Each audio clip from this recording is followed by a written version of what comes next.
Every year on Halloween, nearly 5,000 people descend onto the streets of San Francisco to chase each other, to find clues and explore uncharted parts of the city. The game, called Journey to the End of the Night, is about a decade old and has been run about 50 times across the world in places as far off as Christchurch and Tokyo. It was created and overseen by 3 people who collectively refer to themselves as SF0. Journey is an emerging class of game known as alternative reality games. These games involve some sort of meat space activity that's typically coordinated in advance online, or else directed in real time via text message and chat. They are what I would consider the ultimate culmination of what a loosely connected group of individuals can achieve through a network infrastructure like SMS or the internet. You might ask, why are we talking about a game of hide and seek on steroids at a security conference? I want to draw your attention to another alternative reality game, except this time it wasn't a game, it's a real event that happened. Show of hands, how many people know the bizarre story behind the assassination of Kim Jong-nam? Oh, awesome. So for those who don't know, in 2017, Kim Jong-nam, Kim Jong-un's half-brother, was assassinated at the Kuala Lumpur airport by 2 women who, based on their statements, thought they were on a game show. As they explained it, they were first approached by a TV crew who instructed them to go around playing pranks on people, such as spraying liquids and rubbing stuff on people's clothing. These pranks took place over the course of a few days, ultimately culminating in a day where they both approached Kim Jong-nam and sprayed him in the face with VX nerve gas. Now, not only is Kim Jong-nam dead, but these women, who are both in their 20s, are on trial for murder in Malaysia, which is punishable by death. It's kind of insane, right? Now, my question for you is, how much time do you think the developers of these new emerging alternative reality games have spent thinking about this scenario? Do you think they've thought about the ways their platform could be abused to cause harm? This is what I'd like to talk to you about today. As we develop new technologies that radically change how people interact with each other and the world, we should spend a little bit of time talking about what would be the unintended consequences. So a quick background, my name is Ashkan Soltani. I'm a researcher and technologist. I have about 2 decades experience previously in InfoSec as a security architect on large-scale DDoS and perimeter protection. Later as a technologist that investigated a number of the companies that are present in this room today, as a journalist sometimes, and sometimes as a chief technologist of the Federal Trade Commission. Most recently, I helped write this California law, California Consumer Privacy Act, that passed last year and goes into effect in the middle of 2020. So what this talk is essentially just a provocation, a call for thinking and investment, hopefully an invitation for feedback, but it's not at all intended to be a comprehensive list of the harm scenarios or a place to bash platforms for their faults on big tech, or even an indication that the solution space is remotely mapped out, which it isn't. It's just kind of a provocation. So back to our story. So we're going to talk about more ARGs, or augmented reality games. Some of you might remember Pokemon Go, which was arguably the most popular game in the ARG space. With great popularity came great responsibility, though. Pokemon Go was linked to dozens and dozens of crimes, including muggings, assaults, theft, and some even discovered a dead body while playing the game. Right? There's an entire website dedicated to chronicling all the harms around Pokemon Go, but it's not exclusive to this game, right? Any game or any platform that allows real-world task coordination and delegation, such as Tackle, Postmates, TaskRabbit, these are all susceptible to this ability to lure people and get them to do things or steal things from them. It doesn't even have to be new technology, right? Platforms like Craigslist, because of the ability to post semi-anonymously with little content moderation, can also be gamed to commit a crime. So my favorite example of this is that in 2008, the Craigslist robber, essentially a would-be bank robber, posted an ad on Craigslist for construction help, instructing respondents to show up wearing a blue shirt, yellow vest, a respirator mask, and safety goggles. He then proceeded to rob an armored truck and vanish into the crowd of other people that looked identical to him. This was also a plot of a movie, the Thomas Crown Affair, but this plot actually worked. He unfortunately left DNA evidence, which then gave him up down the road, but the attack was sound. What's interesting is that potentially one of the most significant examples of modern data abuse is disinformation and the destabilization of public discourse, right? We've heard it in the news a ton. It's kind of every other congressional session is about this issue now. The president is even implicated in some ways. A number of actors, some financially motivated, others politically motivated, have managed to create enough FUD around social media that at worst, they were able to sway public opinion and at least completely undermine trust and confidence in the media. Yet, time and time again, the founders and executives of these companies state that they didn't expect this to happen, right? In a recent series of interviews, Twitter's Jack Dorsey said, "We didn't fully predict or understand the real-world negative consequences of our technology." And Zuckerberg, in another interview, admitted to making a huge mistake by failing to sufficiently consider how bad actors could abuse social networking services. So it's in their opinion, it's unexpected that these things would happen on their platform. But my question is it really, right? So we have a practice already in security, which is red teaming, right? The idea that we hire experts to test and look for vulnerabilities in our network, right? Some of you guys might be old enough to remember the early days of security, of InfoSec, where security was a secondary issue. The IT guy was usually also the security guy, and you managed the systems altogether. Over time, it became evident that doing pen tests was important, sometimes in-house. Later, we moved on to hiring red teams, sometimes in-house, often outside with different domain expertise, with different vantage points, often blind audits of our networks, and then report back those vulnerabilities, which are usually almost always successful, right? This practice, if you're a growing company in this space, you wouldn't today think about releasing a product that would affect hundreds of thousands of people without actually red teaming it first, right? You would often have a red team in-house or hire one of the many firms that do this. And there's loads of books, consulting teams, companies, others that do this for you, right? And so I think we have some practice around this idea of testing for unknown vulnerabilities. The issue is that typically red teaming is focused inwards, right? It's focused on attacks on the platform itself, like availability. It's focused on disruption of services. It's focused on exfiltration of private data, right? And what I'm proposing here, which isn't too shocking, but what I'm proposing is trying to employ some of the same practices, the same methodologies, but focus it outwards, right?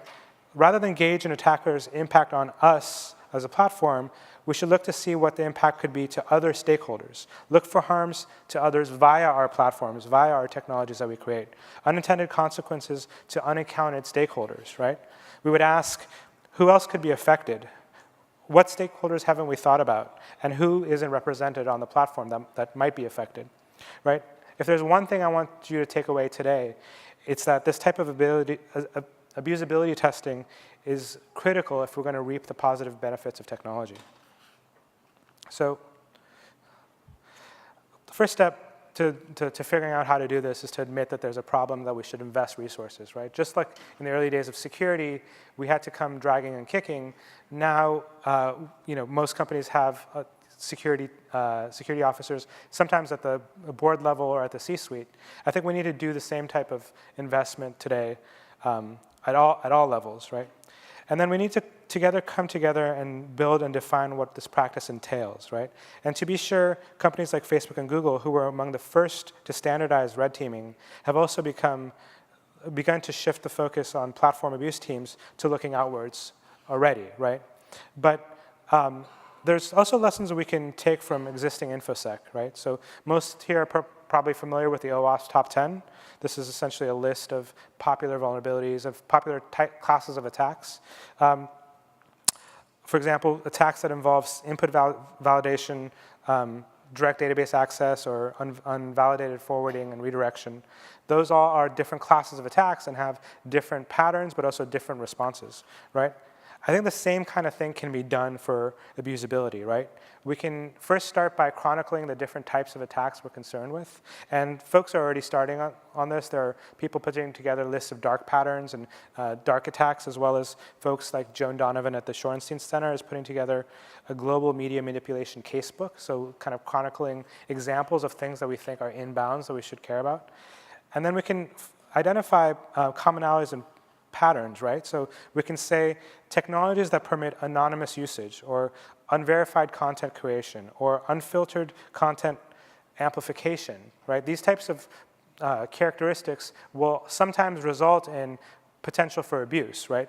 And we can, based on these patterns, even if we don't know exactly what the technology does, we can come up with potential solutions, defense in depth strategies to mitigate some of these attacks, just like we do with traditional attacks on our systems, right? And in terms of what's kind of when we should think about these things, I think essentially any time a product or service disrupts or significantly changes existing structural barriers, it's probably fair game for this type of analysis, right? So technology that collapses boundaries in time and space, right? Tech that significantly reduces frictions or costs, and tech that radically affects the status quo. I think all of these effectively are places where we want to start considering this technology, or considering this approach, sorry. So then comes the question of things we've not seen before, right? New and creative abuses of the platform that we hadn't anticipated.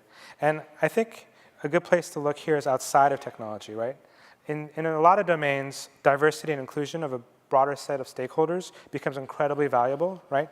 We should be inviting social scientists, economists, policy researchers to these teams to think about unintended impacts.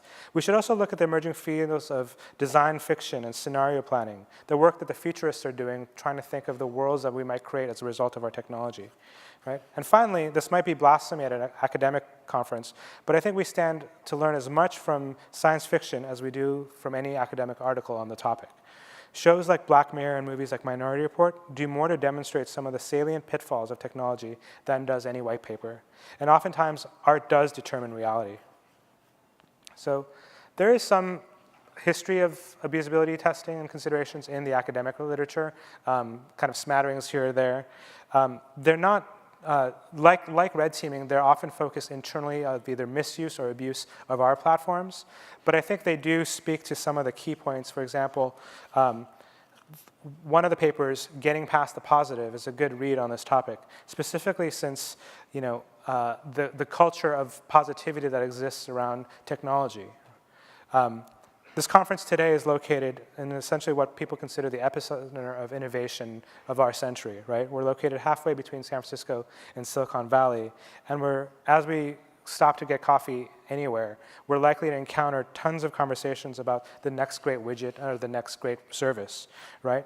And if you observe it, this culture is kind of infectious, since the moment you come up with a new idea or a new technology, you can't help but see all of the positive uses, all the ways it might benefit in our society, and you effectively, if you have a hammer, all you see is a nail. You see all the ways this technology might be used for good.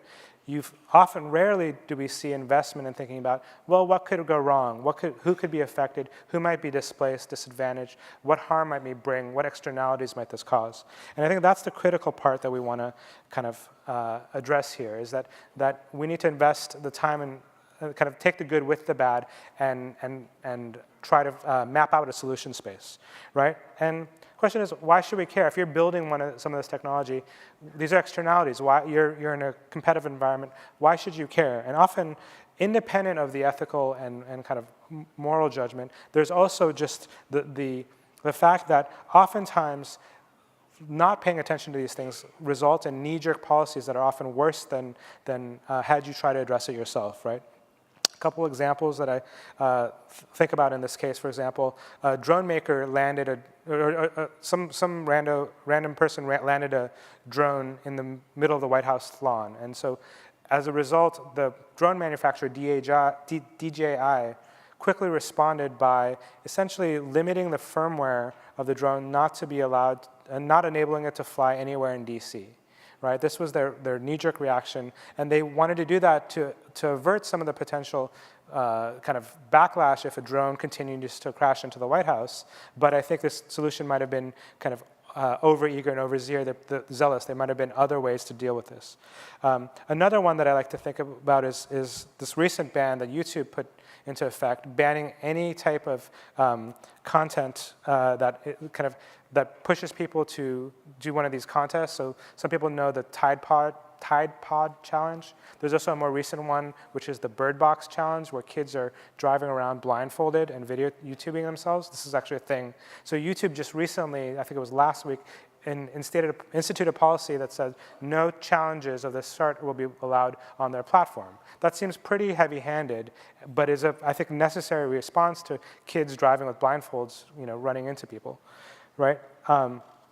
And the last one, I think, the most kind of salient is if you don't address it yourself, Congress will act, right? And so I think FOSTA, the most recent online bill that passed in, I think it was April of this year, is a great example of a draconian law that essentially requires internet companies to actively censor user posts or face criminal liability, right? And this is in response to sex trafficking, which I think everyone here would agree that we need to find solutions to address sex trafficking, but I'm not sure kind of one of these draconian, heavy-handed laws is the way to go, right? So my bet is that if companies invest time and resources into addressing and dealing with these issues ahead of time, you can find more elegant and streamlined solutions that allow you to reap the benefits of the technology without incurring all the horrific downsides, right? And so hopefully by now I've convinced you that this is something to consider, or at least a line of thinking worth discussion.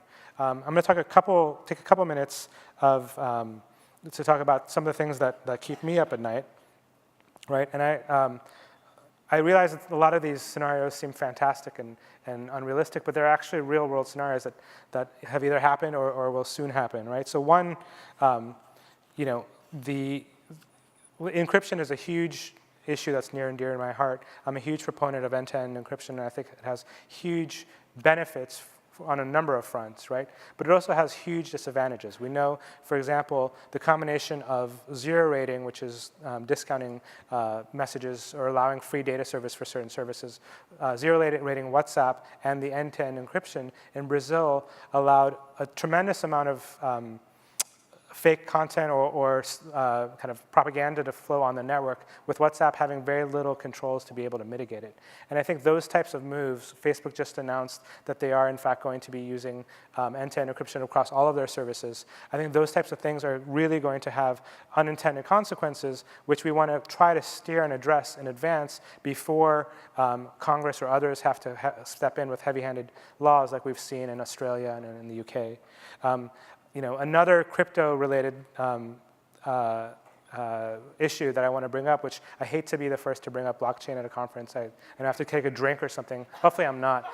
But the issue around the kind of immutability of blockchain is a critical issue, right? I think one of the challenges is, so fortunately right now, mostly cryptocurrencies and blockchain affect the kind of rich tech bros who can afford to buy Lamborghinis and drive around the valley, right? But if the technology were ever to become successful, right, and to the point where your parents' pensions, right, where the Teamsters' retirement accounts were saved on a cryptocurrency type mechanism, then we would absolutely need to come up with ways to address the fact that if you lose your private keys or if attackers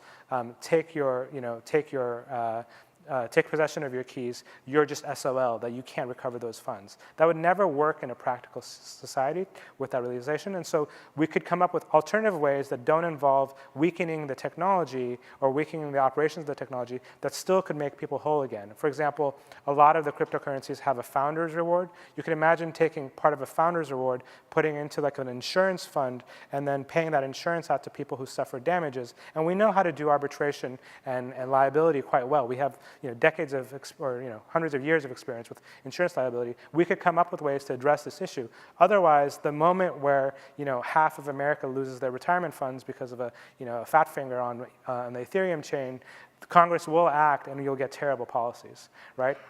And along those lines, the one that I'm most worried about, which we started this conversation around, is around fake news and disinformation, right? Congress and others have been calling on tech companies to address the issue of fake news and deal with fake accounts and fake advertisers and otherwise. And to me, this is a critical issue, since we're calling on the companies the advertising companies whose business it is to know who their users are, to more strongly authenticate their users using real-world IDs, using mailing of postcards, using SMS verification, and thereby eliminating the ability to be anonymous or to be to opt out. And so we, again, want to address this issue of fake accounts, fake news, but we don't want to call for people to jump in and do strong authentication. So hopefully, you recognize that we're past the infancy of the internet and emerging technology in general, and it's kind of up to us to decide what kind of future we want.